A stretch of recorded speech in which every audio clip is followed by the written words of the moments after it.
నువ్వసలు సంజాయిషి ఇవ్వద్దమ్మా. నువ్వేంటో నాకు తెలీదా? 15 సంవత్సరాలు నువ్వు నీ మనవరాలి కోసం ఎదురు చూసావు. ఆస్తిని రాయబోతున్నావనే టైంలో వాళ్ళడిగిన ప్రశ్నలకు మనం సమాధానం చెప్పాలి. వాళ్ళు విసిరిన సవాల్ని ఎదుర్కొని గెలవాలి. ఆ బాధ్యత నాదే అమ్మమ్మా. నేను ప్రూవ్ చేసుకుంటానమ్మమ్మా. నువ్వస్సలు డౌట్ పడద్దు. హైదరాబాద్ నుంచి తిరిగొచ్చి నేనే వర్షనని సాక్ష్యాధారాలతో సహా వాళ్ళకి నిరూపిస్తాను. నీ మీద నాకా పాటి నమ్మకం ఉంది తల్లి.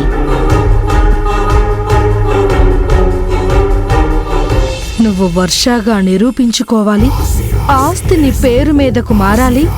నా కొడుకుతోనే నీ పెళ్లి జరగాలి. ఈ ఆస్తినంతా నేను అనుభవించాలి. నానమ్మా, మేమిద్దరం శుభవార్తతో తిరిగొస్తాం. రామరాజు రాకుండా ఎలా ఆపాలో తెలియటం లేదే. ఇంకెందుకు ఆలస్యం, బయలుదేరండి. అమ్మ, బయలుదేరతాం గానీ నేను కప్పు కాఫీ తాగి బయలుదేరతా. ఉండు, కాఫీ పెట్టి తీసుకొస్తాను.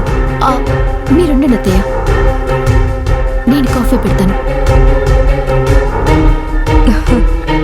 చూసారా అత్తయ్య, కాబోయే భర్తకి ఇప్పటి నుంచే సేవలు మొదలు పెట్టేసిందనమాట.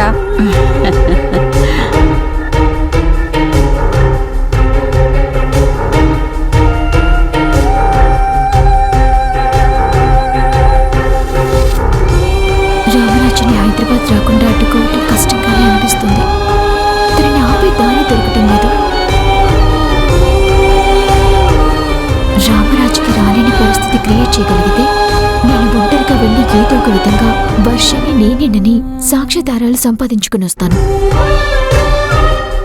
అమ్మమ్మ రోజు వేసుకునే నిద్ర మాత్రలో కాఫీలో కలిపి రామరాజుకిస్తే మధ్యతో ఆగిపోతాడేమో.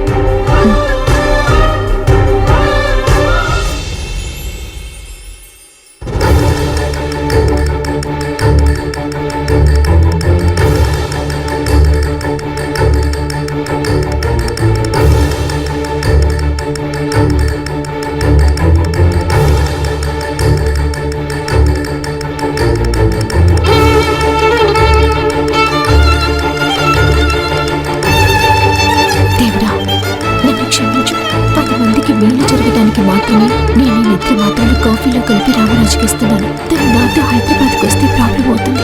అందుకే ఇలా చేయాల్సి వస్తుంది.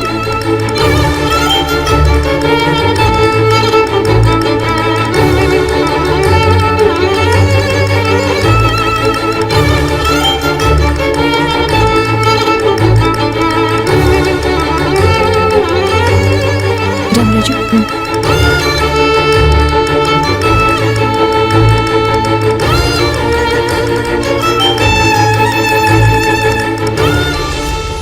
నువ్వు వచ్చేదాకా అనాథాశ్రమ పనులు జాగ్రత్తగా చూసుకోమని మన మేనేజర్కి చెప్పావా రామరాజు?